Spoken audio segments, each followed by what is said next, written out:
Two of North Dakota's three state-owned aircraft are beginning to show their age, and one government agency says they need to be replaced. A legislative government and finance committee study found multiple safety concerns. Our political reporter Justin Gick is here with more. Justin? Alan, the two planes being considered for replacement are King Air B-200s, which the committee says were manufactured in 1998, about 25 years ago. As these planes continue to age, the cost to maintain and operate them go up. Although this is a factor in this decision, the main concern is safety.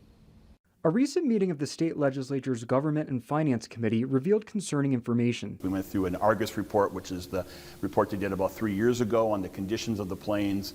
We heard also about some issues as far as cracked propellers and some instruments and those sorts of things. Mike Nathy sits on the Government and Finance Committee and says many state employees travel on these frequently, but they are aging, and safety is a top priority. The use of the state aircraft is for the governor's office, the DOT, and all other state agencies for using for state purposes.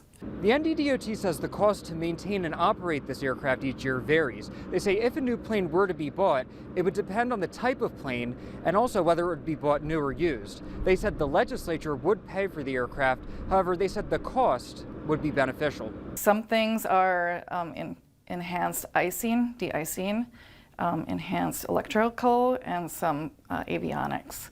The committee was also able to go on a tour of the planes and were able to see up close what some of the problems are. Our attention was mainly into two big ones because they're the older ones and they're the ones that are probably more problematic. It opened up a lot of our eyes, especially with the bigger two planes, as far as the maintenance and possible problems that we'll see down the road. Nathy says the committee next needs to talk to more agencies to see how they are utilizing the aircraft. How are they using it? If they're not using it, why aren't they using it? So we have a lot more work to do as far as getting some more information before we get into session.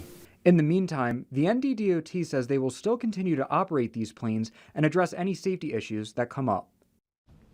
Nathy doesn't expect a decision anytime soon, as more information has to be gathered and would then be presented at their final meeting in October. He says the committee would then take that information to the legislative session next January. Alan?